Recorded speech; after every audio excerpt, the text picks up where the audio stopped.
Thanks very much to ECA for inviting me to come over. I'm delighted to be here and to be staring out over such a large audience of experts, feeling a certain amount of trepidation as I do so.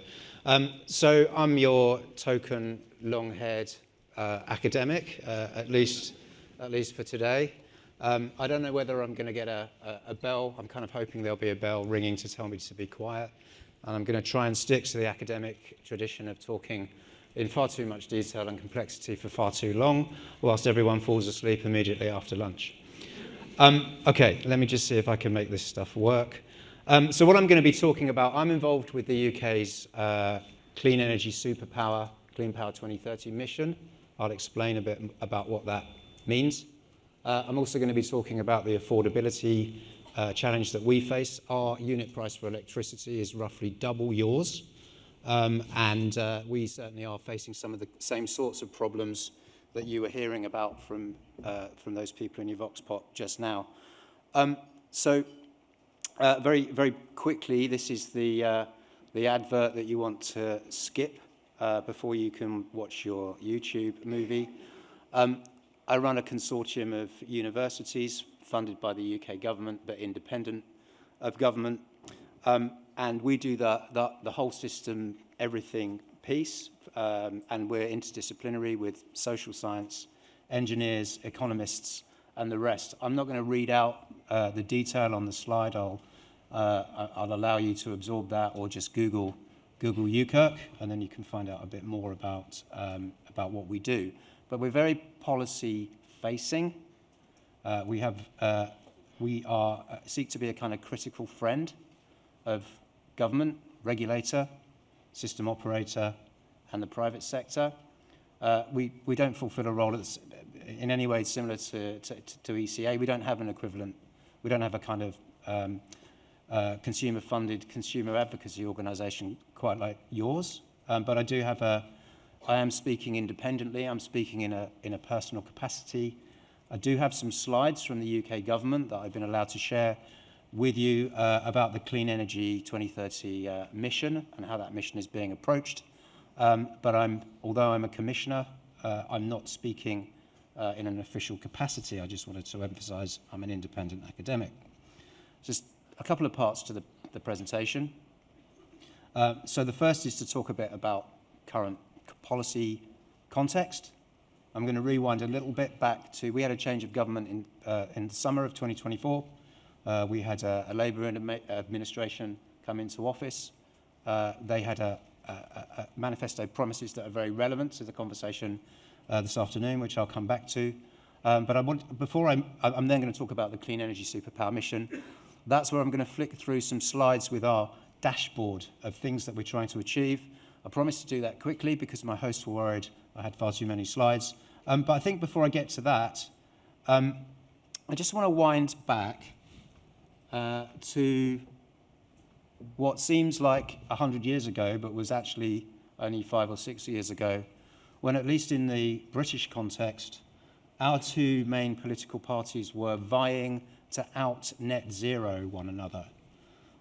So what our Conservative Party, the equivalent of your Liberal Party, the outgoing party at the last election, signed the first net zero target in the world into legislation, upping that target from the previous 80%.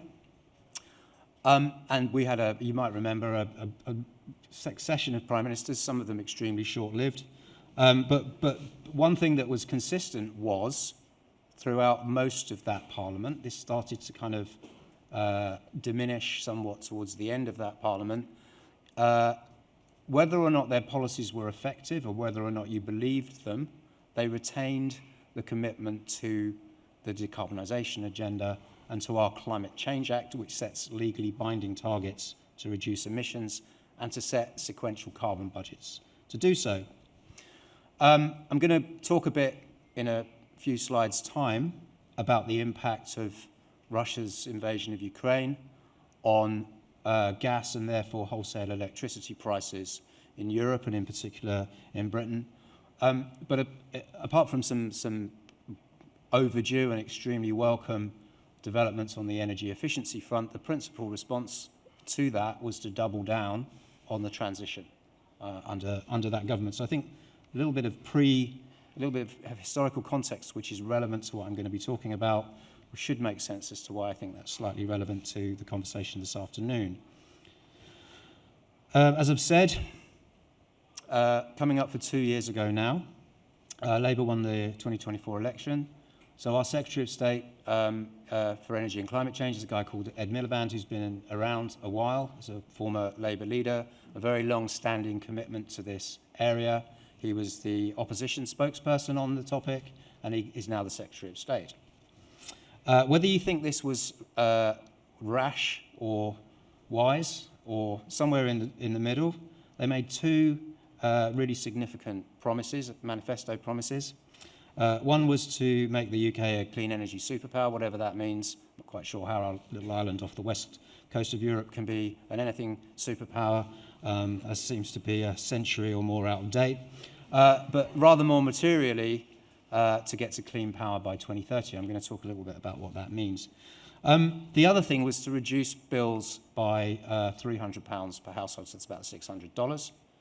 And the context to that was that during the crisis, the price cap for dual fuel, so that's gas and electricity, topped out at $2,500 for an average house, £2,500, $5,000 for an average house.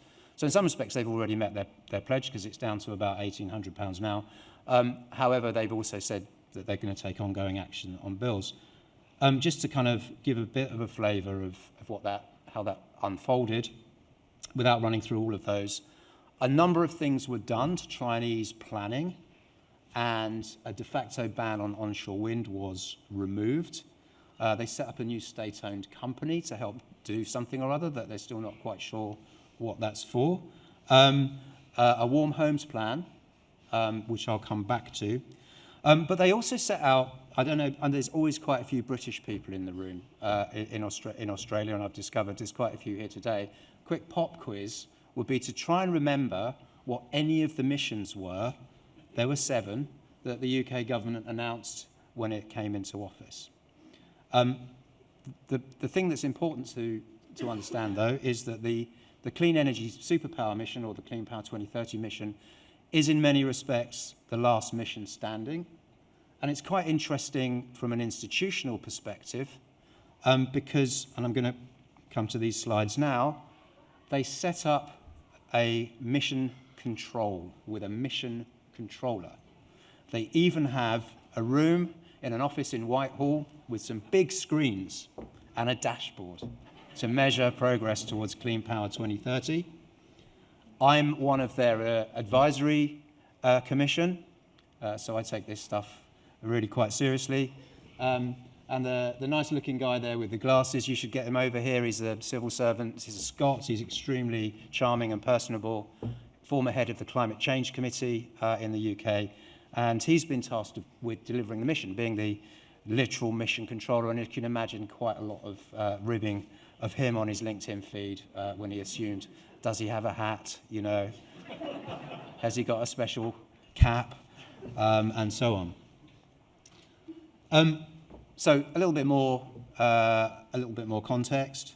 So this is for the UK. Strictly speaking, most of this is for Great Britain, because the island of Ireland operates under a different regulatory environment and has an integrated grid between the Republic of Ireland and Northern Ireland. But for the UK overall, particular success in the decarbonisation of electricity.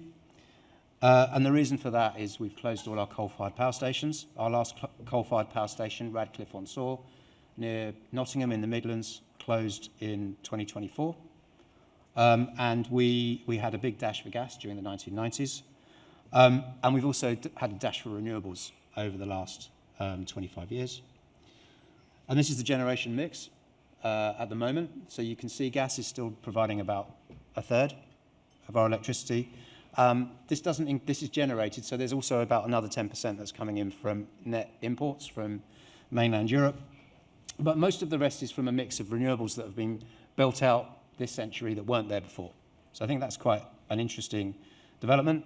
On the demand side, we don't anticipate, we can come back to talk about AI perhaps and whether or not this will change. We don't anticipate a huge amount of electrification during the period to 2030, but we do anticipate a lot of electrification out to 2050. And there's a lot of anticipatory investment that's underway, particularly in networks, in anticipation of that demand growth. As we electrify the 2/3 of final energy services that we get, as you get, and most other equivalent countries get, from burning stuff in boilers in our houses or blowing stuff up in little engines in our cars.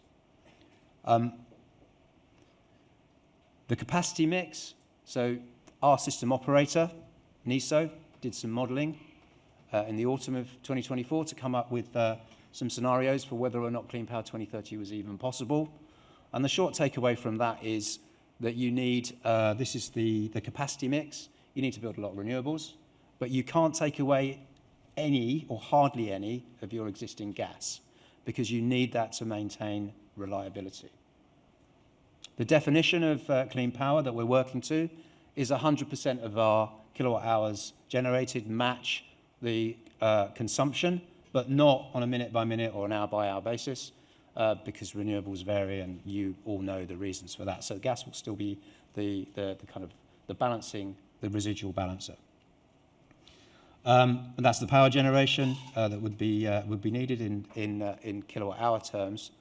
And this is this is a prototype really of our dashboard, but Mission Control is maintaining a kind of view of everything that we are doing. And what we need to achieve. We just recently went through a round of contract for different auction for offshore wind that was successful, actually, brought in a fair chunk of capacity at a lower price than we anticipated. But we've got a bunch of these, and I'm not going to pause on them, but this just gives you a sense of some of the things that are in the Clean Power Plan. So some of these are looking like a relatively small increment, and others much less so, and I'll just let you eyeball these as we go through. Consumer-led flex, I'm just going to pause a little bit on that one. So this is where we're looking to get something like 10 to 12 gigawatts of consumer-led flex. That's both residential and industrial and commercial.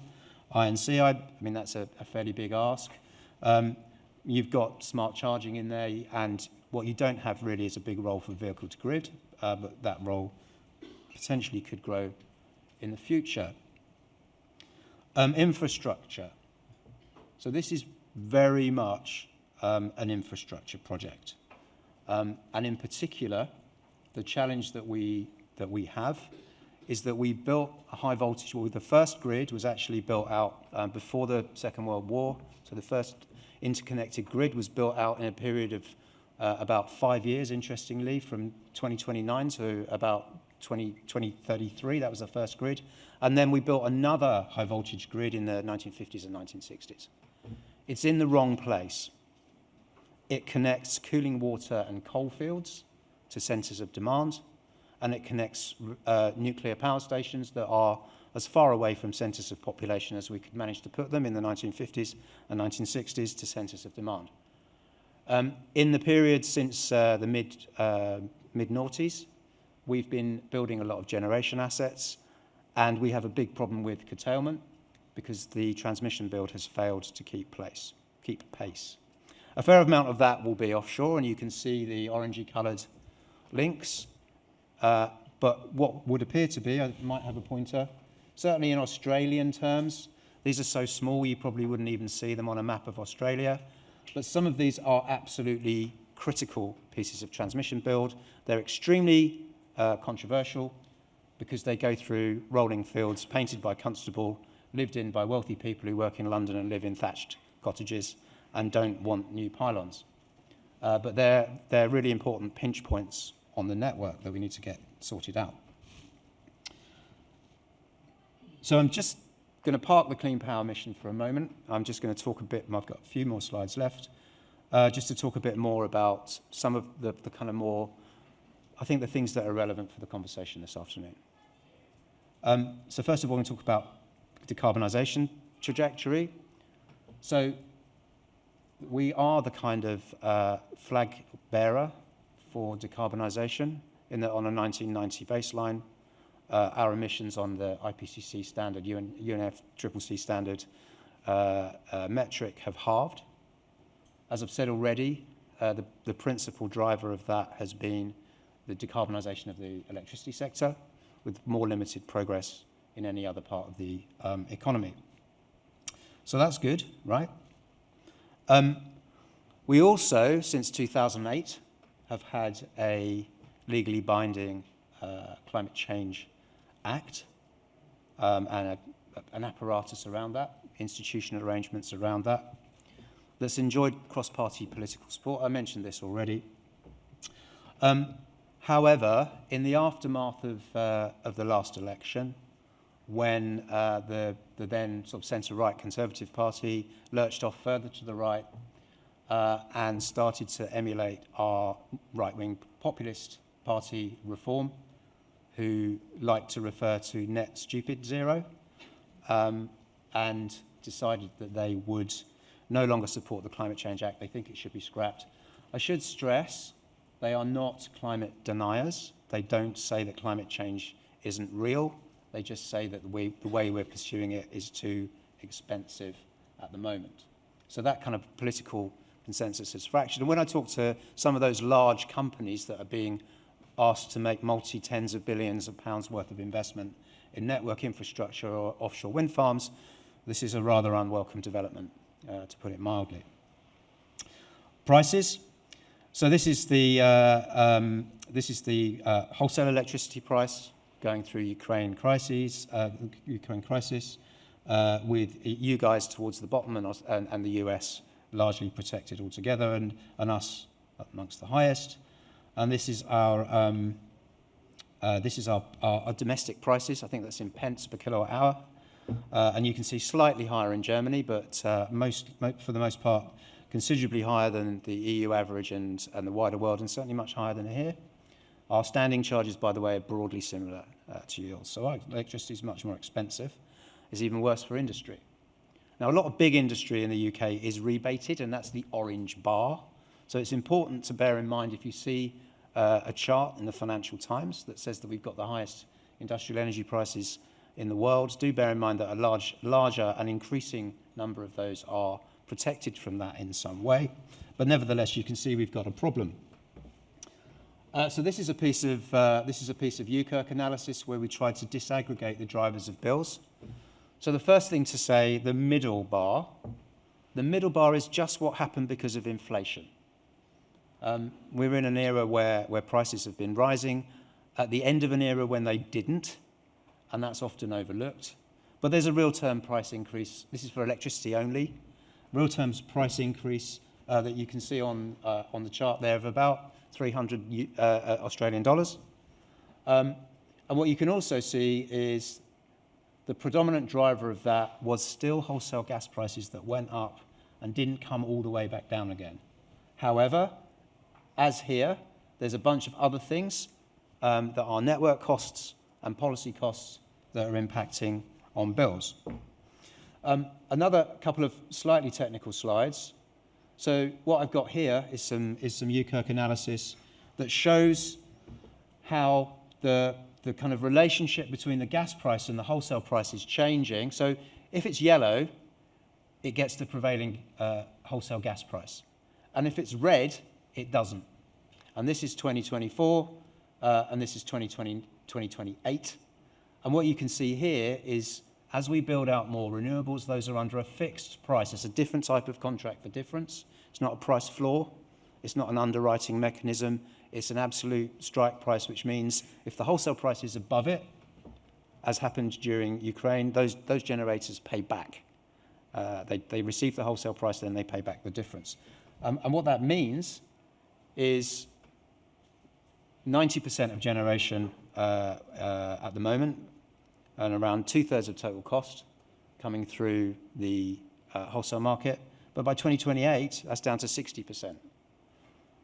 Unfortunately, that's not enough to do a whole heap for bills, because the price differential between those renewables and the wholesale price of gas has narrowed. New renewable schemes have got a bit more expensive, and the price of gas has come down. Would that I'd known what Mr. Trump was going to do before I put these slides together last week, because I could have brought that into the conversation. I'm on negative time, and I've got, I think, about 2 slides left.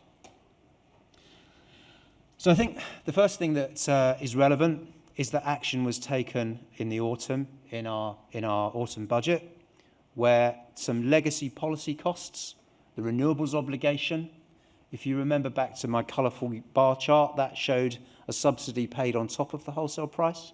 That's to our older renewables. For households, at least, that's been removed from bills and put into general taxation. And in our price cap that will be set in April, that's going to take about £112 off the average household electricity bill, which is a significant reduction and goes some way towards that £300. And there's a further £50 that's coming from scrapping a not very good energy efficiency scheme called ECO. So action is being taken, but the question is, if we just reverse back, well, actually you can see it here, what can we do about all of these other components, and in particular on networks and so on? Last slide. And this is what a kind of my narrative arc that brings me back to the Australian context. One of the other policy promises that was made at the election was warm homes for all, a warm homes plan. My expectation, and I think most people's expectation was, or would have been, that would be predominantly focused on insulation, possibly heat pumps. In fact, it came out a few weeks ago. It's been focused very much more on a set of grants for lower income households or social housing tenants, or loans, and an agency, a kind of one-stop shop, with a big focus, not exclusively, but a big focus on solar panels, batteries, heat pumps. There is a debate about standing charges in the UK. I think we're going to pick up on that in discussion. But this really raises questions. We are following the model of the householders that you saw in the Vox Pop saying, we haven't paid any electricity bill for 2 years because we've got solar. Now, most of you have probably been there. I'm sure you're aware it's not super sunny. It's not quite such a good proposition. But nevertheless, solar's got so cheap, it offers the opportunity to significantly reduce bills. And that has a great deal of attractiveness, I think, politically, and to householders. And why not? But it raises and brings with it a number of problems and difficulties. So that's it from me. Very much look forward to the discussion. Thanks. Going this way.